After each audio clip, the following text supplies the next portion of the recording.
decide to come? Because I need to go, I can't.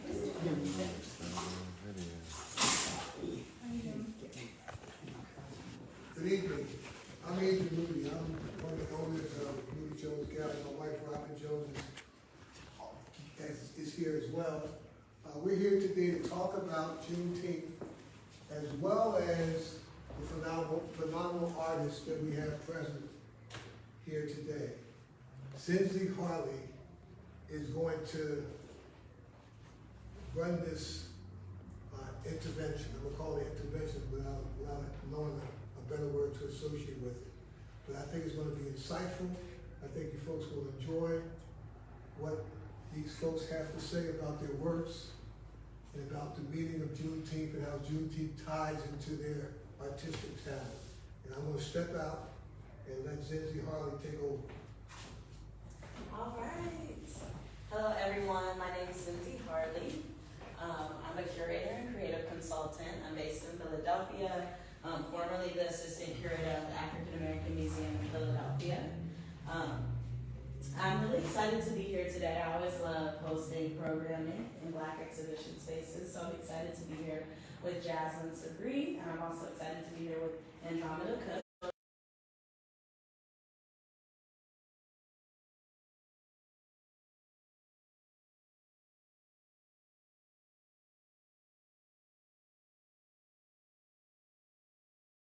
Within, honoring this really historic milestone for African Americans within this country.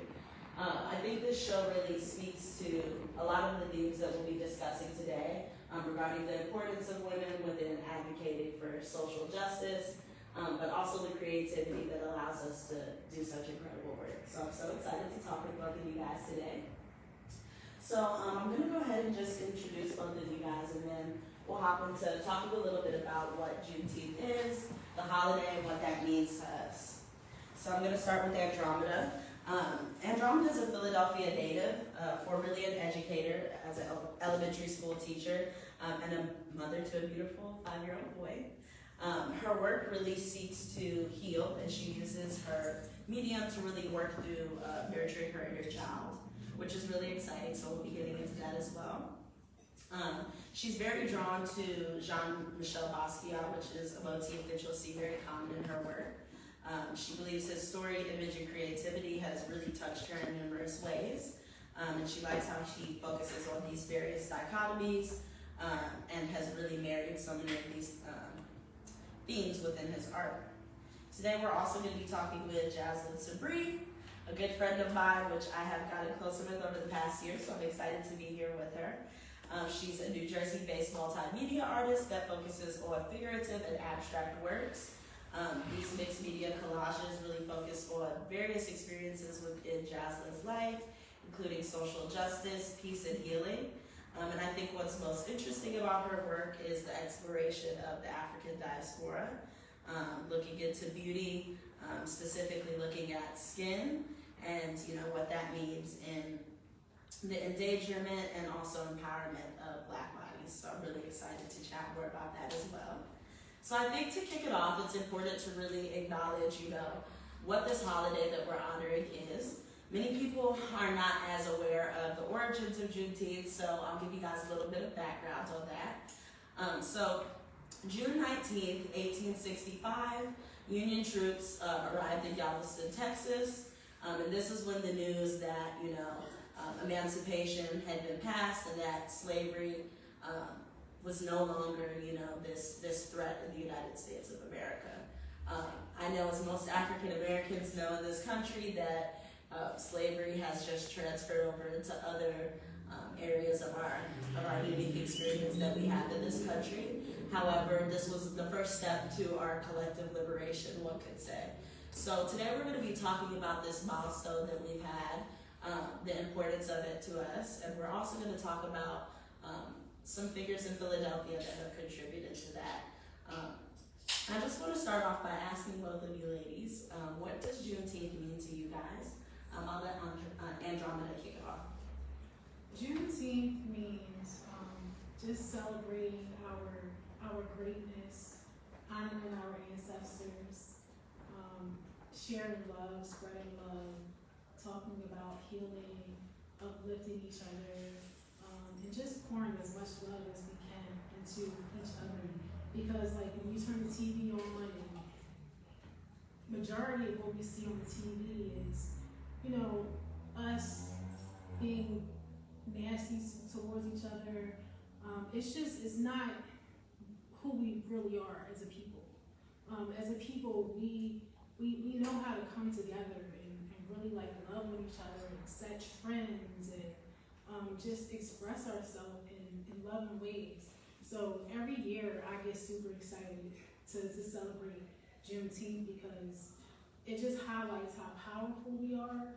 It highlights the importance of our spirituality, how much we've evolved over time, and the main thing that I really enjoy about Juneteenth is just focusing on our history, because our history is so rich. It's like the foundation of not just America, but the whole entire world. We're strong people, we're beautiful people, and Juneteenth really highlights that. So Juneteenth is just it's a beautiful holiday for me. Yeah, that's amazing. I really love that you said that many times in like pop culture and media, we don't really get to see the true ways that, or the original ways that we as a community were engaging with one another.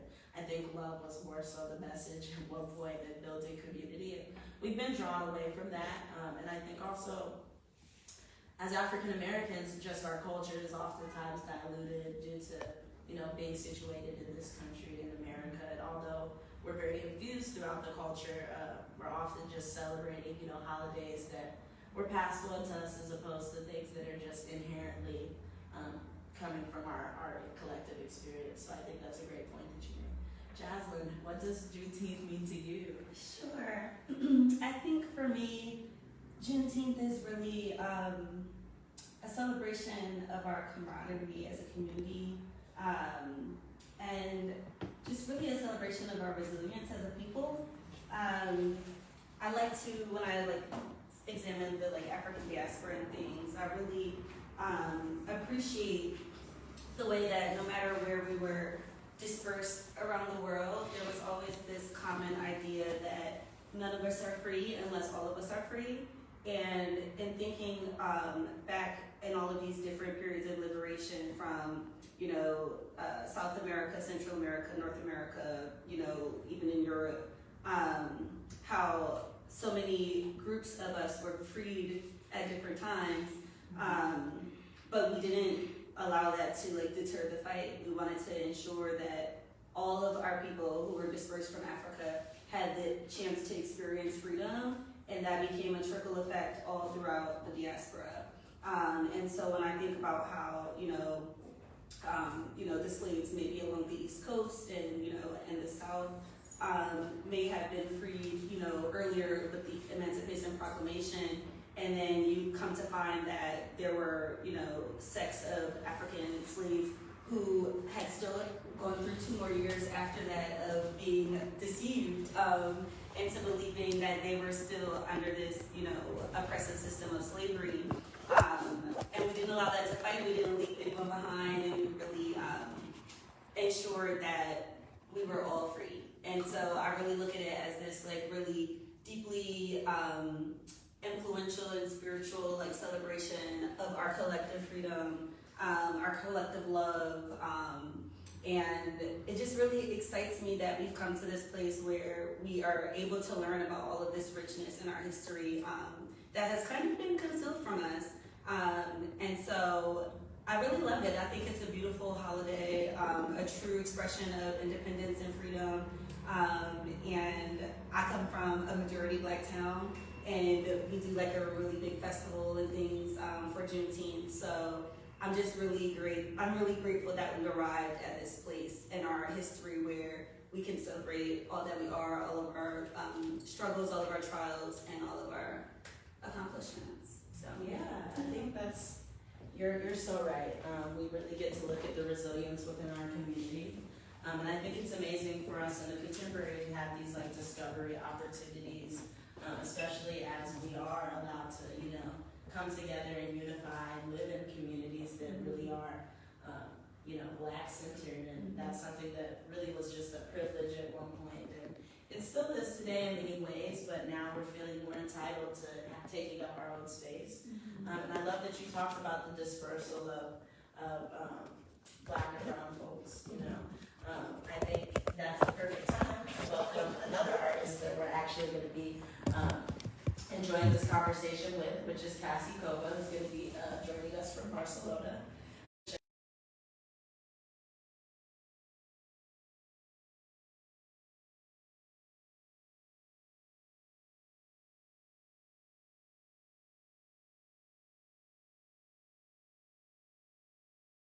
Has really influenced her work as she's traveled to over 28 countries during her lifetime so far. She received her BA in Art History and Criticism at the University of California, San Diego, and a lot of that has shaped her understanding of art and her movement-based practice that is really infused in this visual culture she has as well. So I'm happy to also welcome Cassie Kova into the conversation. I love that you started talking about some of the traditions that you've had growing up in a predominantly Black town and neighborhood. I definitely did not have that experience growing up in the South. However, I think that, many of the customs are infused into Southern heritage and culture. So how have you been able to really celebrate Juneteenth and do that as you've grown older, share that with younger generations as well? Because I think now young people are really starting to understand, like, okay, this is something that I can make a tradition for myself, even if it wasn't something.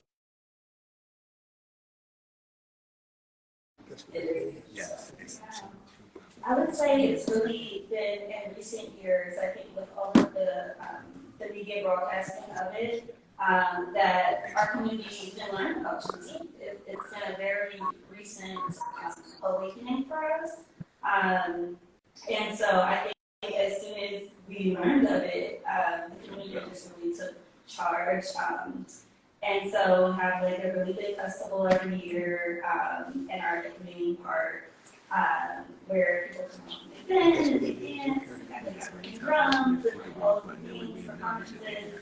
And so it's just been a very rich experience for me to be able to kind of dive into that with my family and really be able to learn about Juneteenth and, about more of our history, because I'm an African diasporic history fanatic anyway. So that's just been really, really fun to learn about and dive into. I've always had a bit of, like, you call it privilege, of growing up in Willingboro, where it's a very unique place, where it's a small town, majority Black suburb, and so I did have the privilege of growing up and learning about a lot of my history and things like that, that I didn't realize that I was privileged to have until I actually left and went to Clark for college, and that was when I realized that, oh my goodness, like, all Black people don't get to have this experience.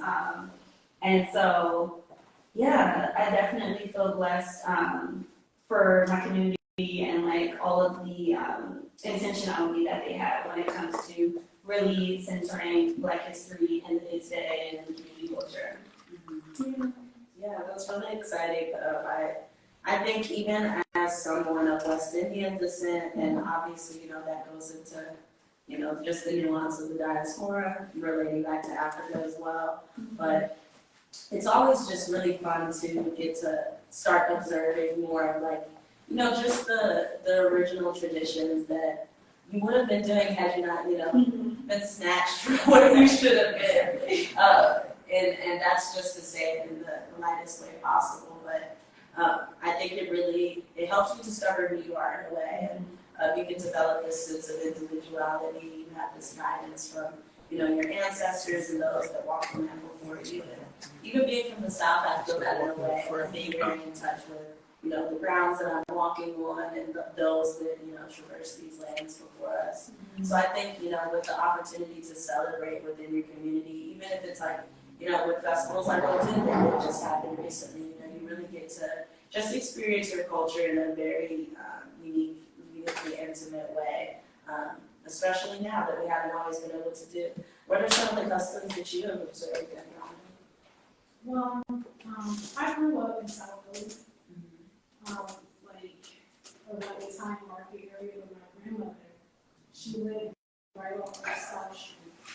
So we were fortunate enough to partake in like the festivals and stuff like that. My grandmother, her name is Rose. She's an amazing woman. She's always been like tapped into our history and just enforcing all it's like little rituals. Just I don't know, like just helping us understand like where we come from, how beautiful we are, and how rich our history is. So that was my introduction to celebrating Juneteenth or just connecting around like our culture when I was younger.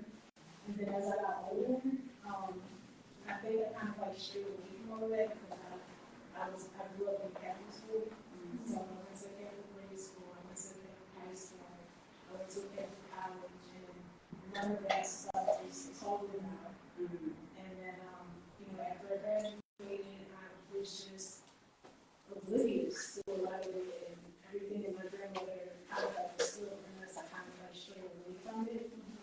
And I would say I tapped back into it like deeply once I started teaching art to my students.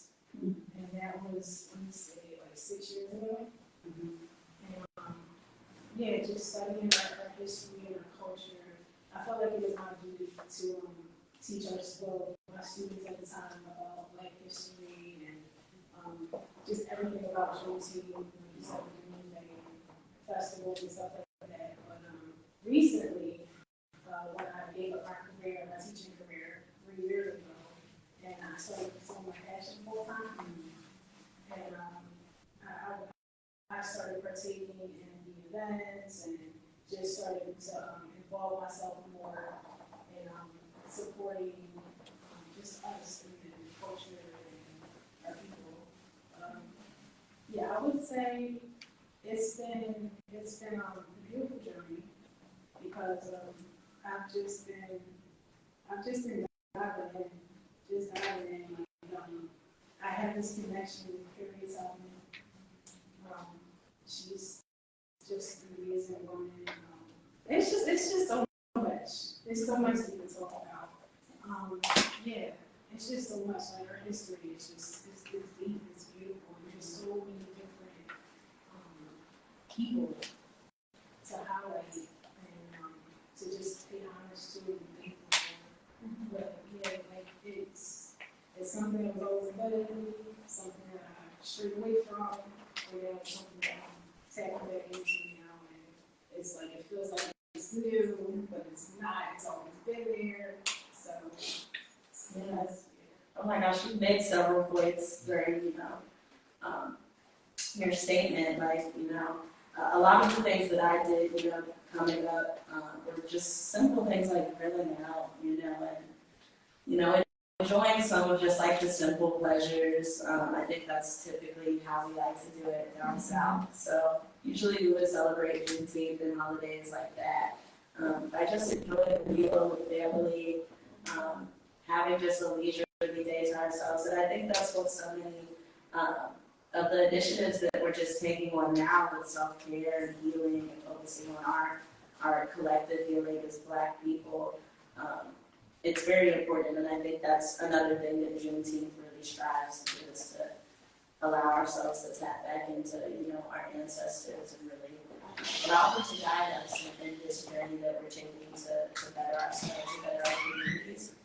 And I love that you talked about, this duty you feel to your students and the youth to teach them about this and enlighten them. I think we have an obligation to ourselves in a way to do the same and make sure that, we get the privilege of being able to enjoy what it is to be Black, which is our right. And although we have a lot of rights taken from us, I think that's something that we just need to really tap into. And there's so many Black artists that are really uplifting Black leisure and Black joy and making that the focus of their work, as opposed to a lot of the trauma that we've experienced.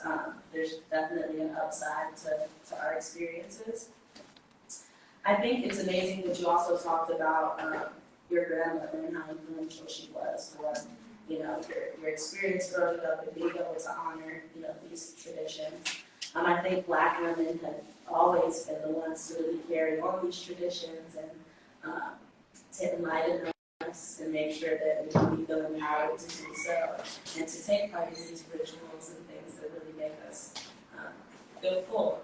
So with that being said, I think I would love to just touch base on a really amazing woman named Opal Lee, who was just here June 5th of 2023, so this is fairly recent. A lot of people call her the grandmother of Juneteenth. So she was here raising a flag for Juneteenth in Philadelphia. She's originally from Texas. This woman is 96 years old. It's just really amazing to hear her story. She's an organizer, an activist, and a former educator, which goes to show that the work is being done. And she consistently was just all about making sure Juneteenth was really and she organized 5-mile walks for people to acknowledge how long it took for people to realize that, they had been emancipated and that their freedom was finally theirs. And this woman was very integral in, Joe Biden passing this legislation to have Juneteenth become a federal holiday. So I think this is somebody, that has been in Philadelphia, the community, in a city that is very Black. These chocolate cities, even you talking about, going to Clark and being situated in Atlanta. It's very important that we have people like this within our community that allow us to continue to celebrate and show us that, women are the ultimate caretakers of our communities.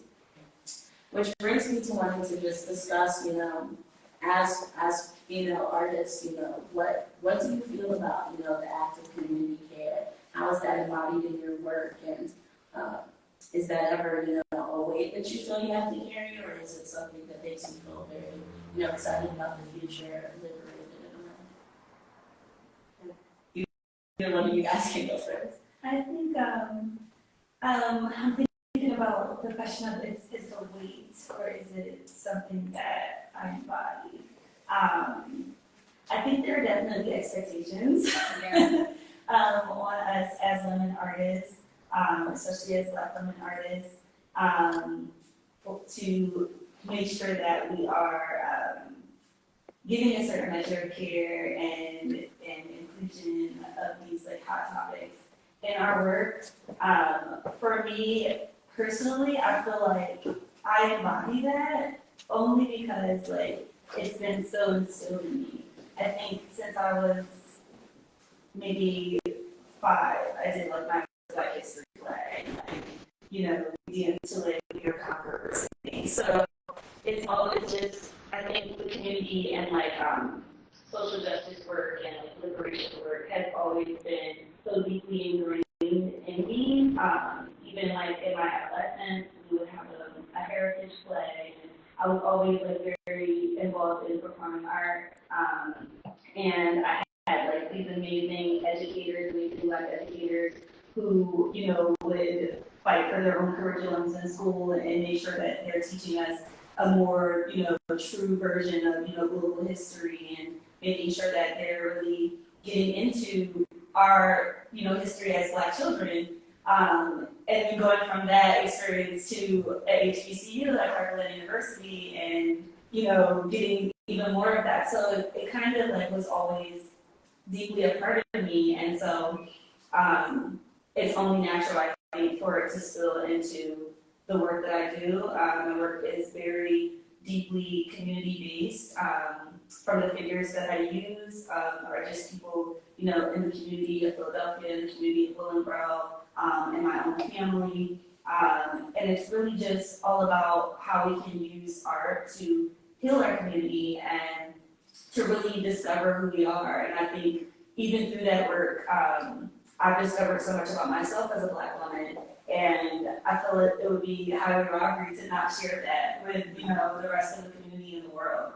So I definitely think that I embody that responsibility as a woman. I kind of like accept the charge, I guess. But I think it's beautiful that I'm able to even do all of these things and learn all of these things and be able to share that with the rest of the world and the world have it.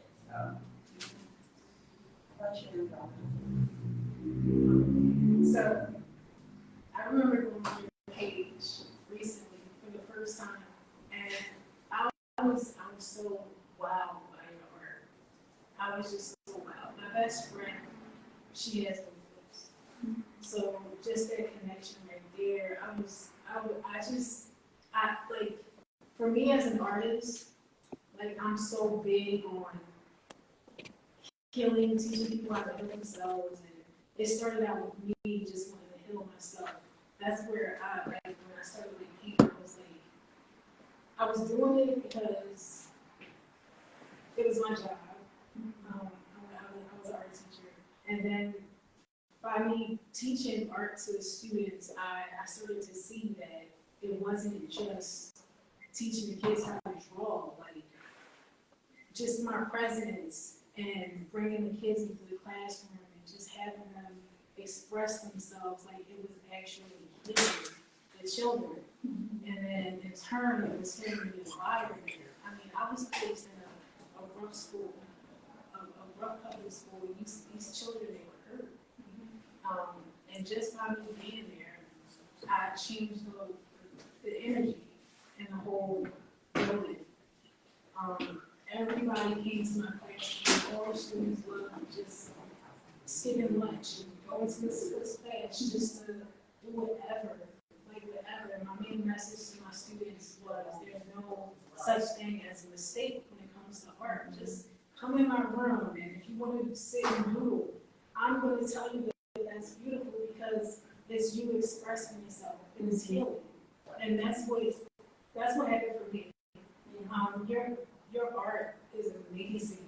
It's healing. It's informative. It's everything. Like I can feel it.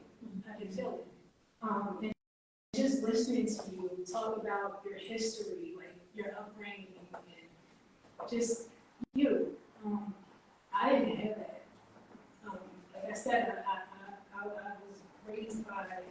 I had a beautiful family. I was in a Catholic school my entire life.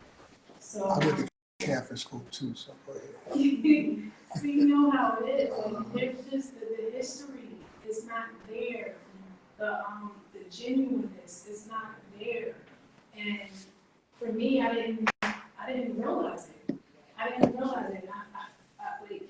just felt like I was kind of like gypped out of a lot, you know. Yeah, art is just, it's powerful, and I didn't realize how powerful it was until I started teaching it. And at the time, when I started teaching art, I was going through so much mentally, emotionally, spiritually. I had just become a mom for the first time, and I was experiencing like just a lot of like trauma. And God put me in that position for a reason. I didn't understand it at the time. Because I could have done just about any job. I could have picked any career. And it's crazy how God put me in that position to be an art teacher. When I started teaching art, it happened so organically. Like I originally started teaching as a substitute teacher. And I would pick up the art teaching positions because I was nervous speaking. I didn't think that I could teach.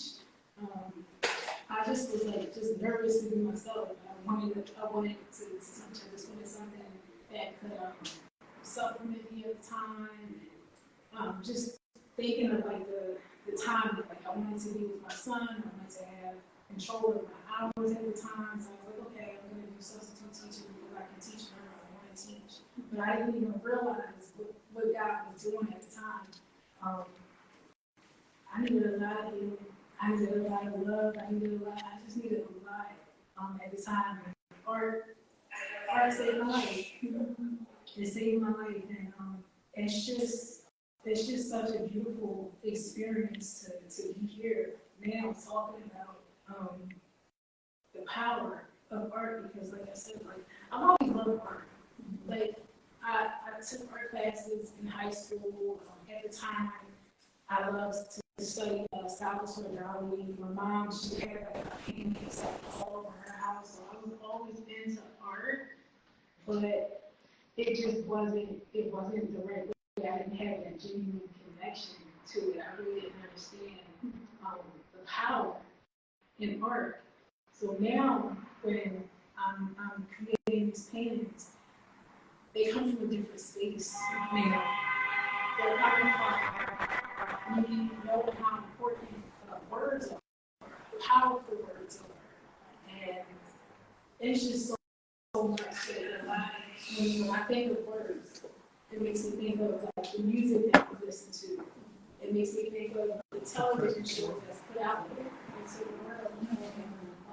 So just for us here, and how unhealthy the majority of the stuff is that we take in.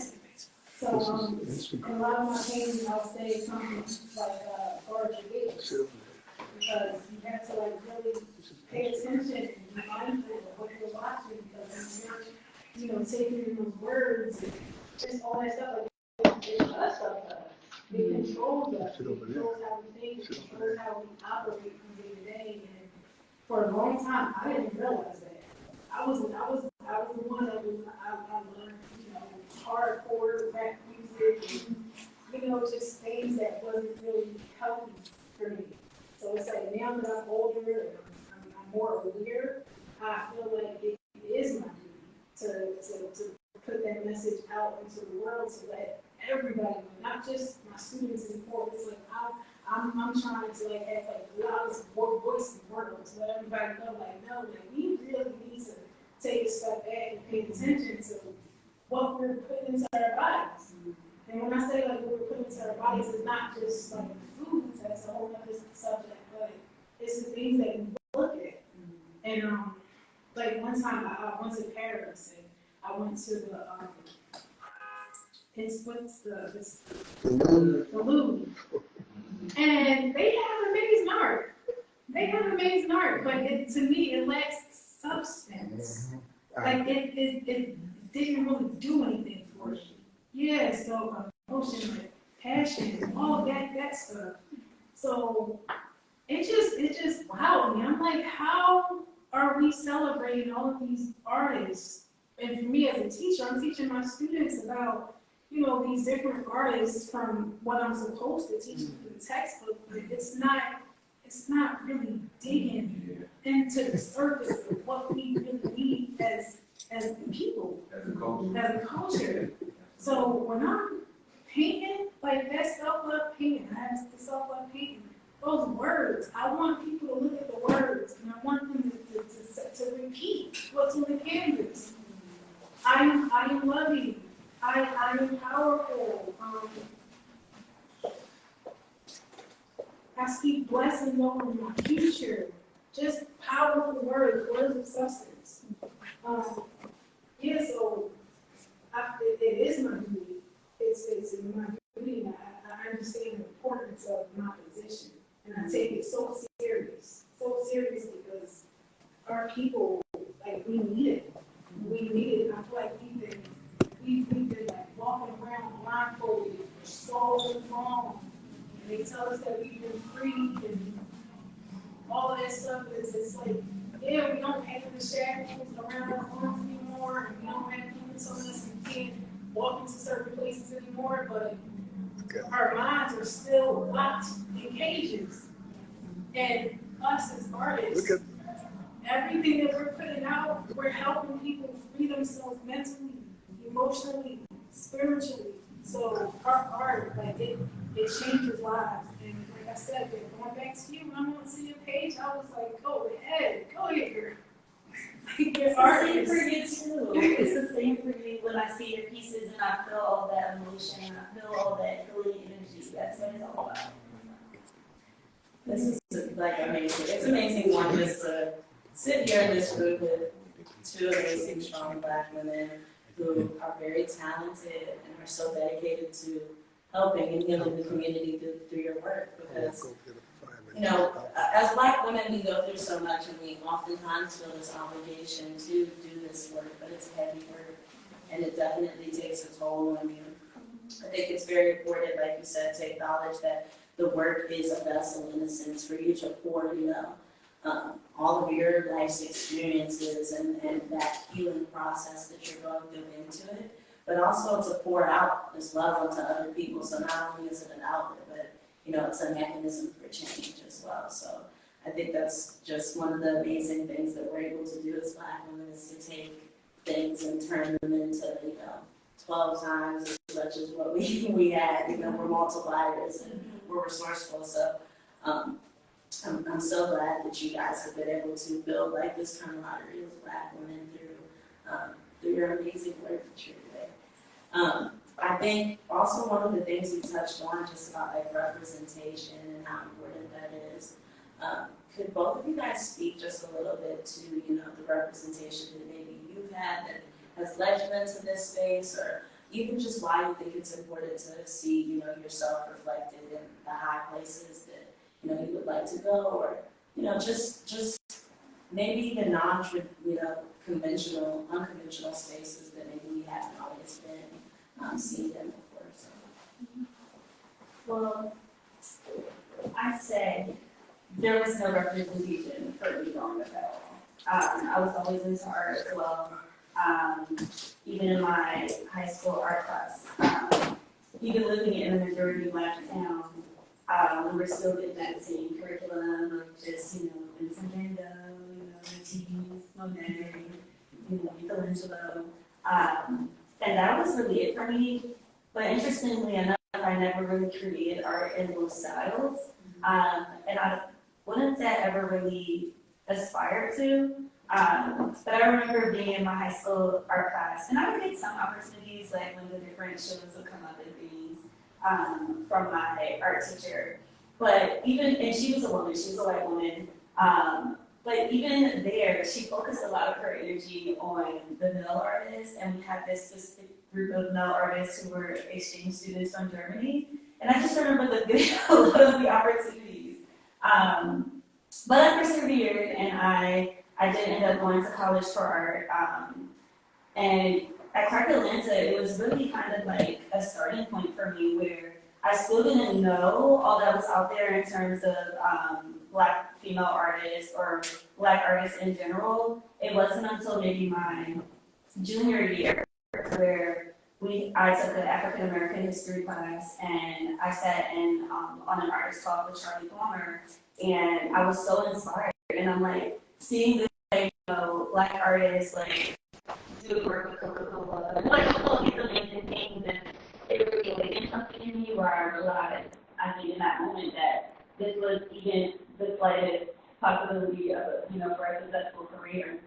And then even when I graduated, I came home and I also became a teacher. And I think it was when I became a teacher that really transformed my own art practice even further, where, like you said, I was teaching these young Black and brown students. My student body was 50% African American, 50% Latin, you know, Hispanic. And so I thought it was extremely important because I'm thinking about my upbringing and how I came from this, you know, artistic upbringing where I didn't see any artists that looked like me. And so my main mission, I think I was handed the curriculum. I was handed the curriculum when I took the job right across the bridge in Camden, and I immediately was like, no, this is not gonna work. Like, you're trying to like run down the door if I attempt to teach this to our kids. And from there, it really became my mission to create my own curriculum. What I did, I want to say I did the best I could in my first year of teaching, and by the next year, I had completely created my own curriculum, showing artists like, you know, Berkeley Hendricks, and, you know, we did a lot of Frida Kahlo and Salvador Dali. We did a lot of, you know, Charlie Palmer, you know, Camille Salatiner, and you know, even a lot of the artists of today, like Levette Ballard, and you know, just so many. There's so many to pull from. Derek Fridger. There's so many to pull from. And that was really important to me. And I think that has been my mission as a Black woman artist. I do a lot to really inspire the youth that are coming behind us. I think it's so important for them to live in this world now where they can see, you know, a Black male artist, a Black female artist, and realize that this is actually a career path that you can go into and that you can find success in. Because I didn't have that. And so, yeah. No, it's very hard to see yourself in these spaces, and for so long we were told that we weren't the ones to be making art with a capital A. So I think now it's really exciting to be in this place where Black art is it's the moment right now, and more people are seeing that, and we've always known that, but it's a really special place to be, even as a Black curator, advocating for other Black artists and the work that, that embodies. It's a constant journey, but it's really exciting at the same time just to know that you're taking part in the cultivation and stewardship of, another generation and other people feeling empowered to continue on the work, because it's important and it's really changing our communities. So, Andromeda, do you have any last statements on representation? This is all new for me. Even though I was an art teacher, it was like something that I wasn't searching for, something that God kind of like put in my path and just kind of like set different paths of being an art teacher. And even as an art teacher, creating my own curriculum, it was a beautiful experience. I had the freedom to choose the artists that my students study, and I came across Basquiat, and I just had like a strong connection with his art. I could like literally feel his passion. I could feel his love. I could feel his art, and I had an experience with other Black artists as well, but for some reason I just kept being pulled back to Basquiat. And my students, they all know me for teaching them about Basquiat. Basquiat.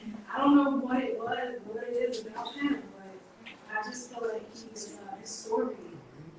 It's a sad story, but he was such an amazing artist, and he had a beautiful heart, and he was taken advantage of. And I think that's something that's still kind of like, it happens to a lot of us. So it's like, like I said, our people are so strong, we're so powerful, and it just comes natural to us.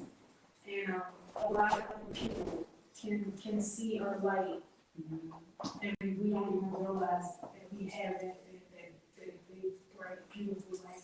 It comes, it's who we are. It's just a natural thing. So, like this, all of this right now, it's new. It feels new, even though I've been doing it for like 6 years now, but it still feels so fresh and feels new.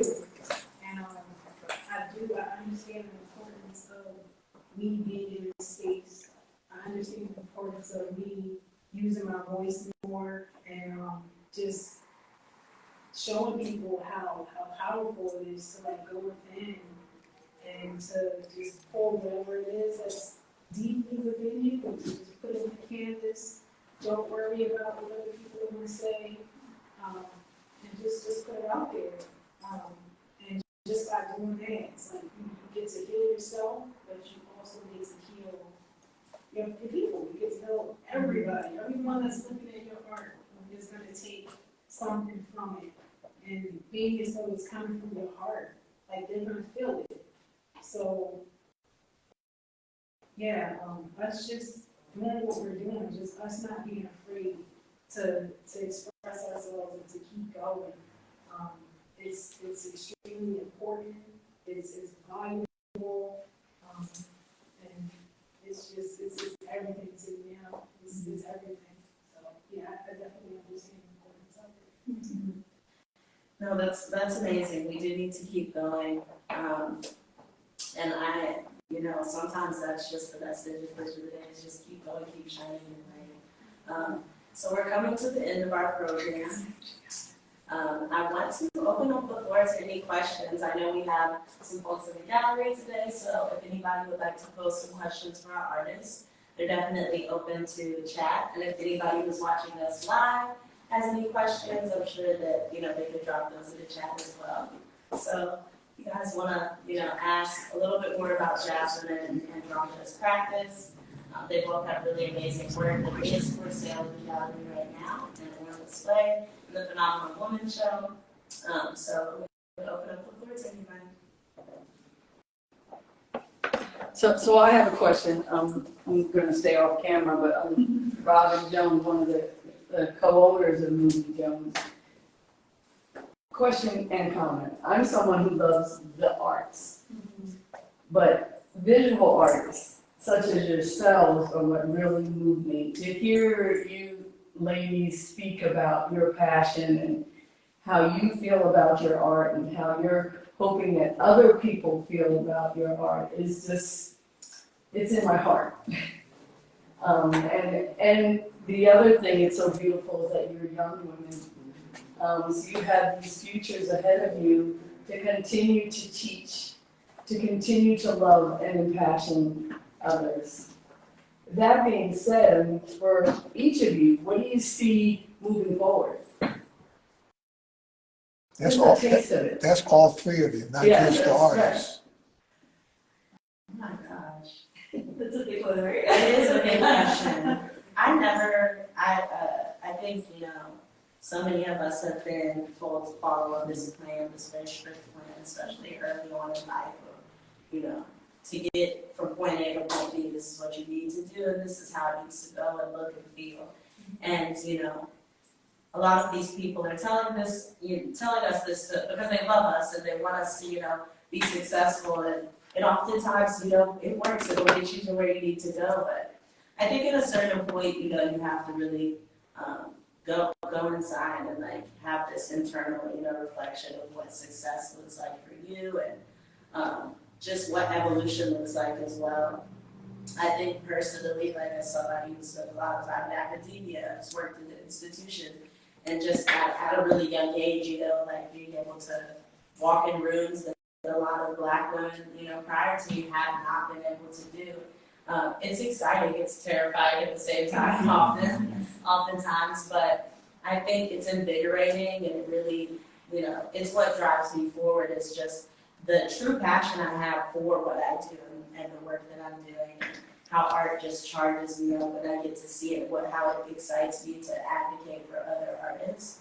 So I think, at this point, because I've maybe been so responsible and really, tried to thoughtfully, take my first steps into the field and things like that. Now I really just want to continue to feel out the direction I should go and allow my intuition to guide me and let God guide me into, the work that I'm supposed to continue to do. And I feel like I've just been getting opportunities that are far beyond, what I could have imagined on my own in doing so. So I think, that's definitely, I just want to keep, I want to keep following God's plan for, what curatorial work I should be doing or what creative work I should be doing. And I think the opportunities are so expansive now for what that work looks like.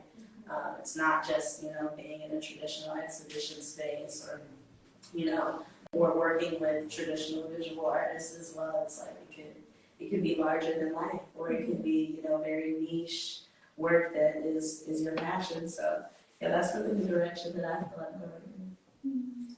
That's what I was thinking. Divinely guided. I'm just being divinely guided. I have blind faith. I have no idea where I'm going, but I know for sure that I'm definitely on the right path. And I just know that as long as I stay true to myself and I do things that are like heart-based, I know that something beyond my wildest imagination is gonna happen. I have no idea what, but for the past 3 years since I've been pursuing my passion full time, God has been wowing me every single day. I have no idea how I've made it this far, living off of my art solely as a single mom, but my faith has been heightened like times 1,000, and the relationship I have with God is it's just so strong and so beautiful.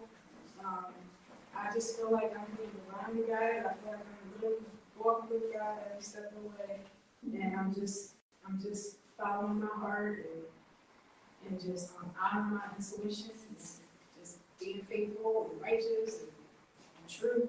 And that's why I'm here now. I agree. No, but it's real. It's really just having faith, staying the course, continuing to create the work, and really making intentional decisions. I had a good friend once said, life is the sum of your decisions. And so it's really just trying to go within and really being vertical and faithful about the decisions that you're making, and continuing to put one foot before the other. I think that both what each one of you, and you two in particular, have already kind of touched on something that takes a lot of people a lifetime to be in touch with. And that's how important the work that you're doing is, and how gifted you are to be creative. And with that said, what I'm going to encourage you to do, and it's kind of piggybacking on what Robin said, in fact, that was like a question. But not so much a question, but to encourage each one of you, since you have that profound insight as to the importance of art. You got that. So you now are charged with using that knowledge to impart it to the masses, and not just to brown and black people, but to really look at where you can go in terms of public art, where you can go in terms of administration, where you can go in terms of writing, where you can go in terms of curating, where you can go in terms of spreading not just the information that's a wealth of information about Black art and Black culture, where it comes from and how important it is, but also that it needs to be a part of every living being. It's a way to, I'm a therapist, a psychotherapist. It is a way to express your emotions. And one of the things that I laughed at that both of you said, and you didn't say it with the profundity that you should have said it, Black people are just very spiritual, they're very passionate. So of course most of these white artists don't move you the way they should. Everybody else will go to the Louvre and then come out mesmerized, but you didn't see what is our essence, and you all have that. You see it, you touch it, you feel it, you experience it, so you are charged with using it to make a difference and helping people to tap into that which is theirs inherently, and using it to evolve. And that's what you guys are in the process of doing, is evolving, and it's exciting. You would see how you evolve.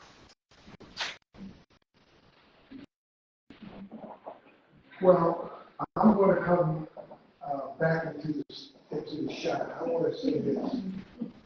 I must admit, I was very taken by your comments. Obviously, the art and your expressions of how you express yourself in your art is very individualized, which is important. It has to come from within.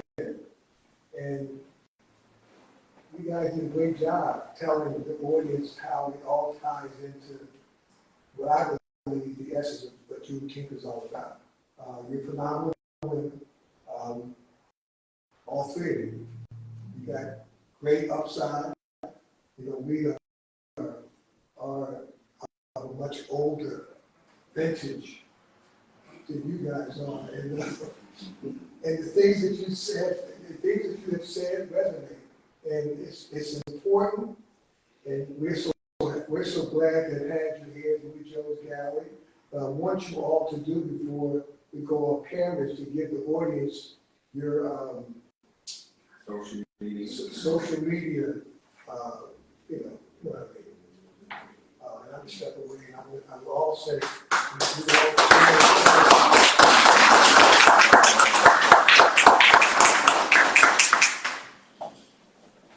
go ahead and give your social media. Well, again, I am in Andromeda Cook. My social media handle is Andromeda Cook Studio. My website is AndromedaCookStudio.com. Everything is Andromeda Cook. Either Andromeda Cook or Andromeda Cook Studio. So you can find me anywhere online. Facebook, Instagram, TikTok, YouTube. And yeah, I'm here. And I'm Jazlyne Sabri on Instagram at Jazlyne Sabri and www.jazlynesabri.com. Cool. And I'm Zindzi Harley. You can find me on Instagram at Zindzi Lohan, ZINDZILOHAN. And I also have a quarterly arts and culture publication called Zindzi that you can find on Instagram at ZINDZINE and zinzine.com. Do we have?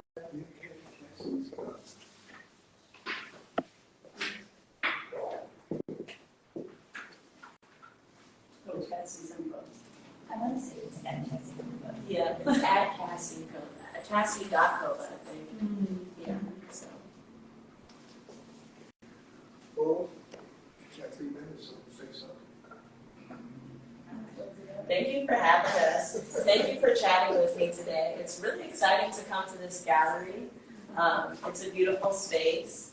There's definitely a lot to be seen here, so more people need to get to the Moody Jones. And come see this amazing show. I was just listening to Janelle Monáe's Phenomenal Woman album right before I came here, so it's perfect timing. And I think, there's just so many ways that we can say, I can speak to being phenomenal women. So this was, I feel very empowered after talking to you too, and inspired. And I definitely think I got a deeper look into what inspires you too. So. Thank you. Thank you.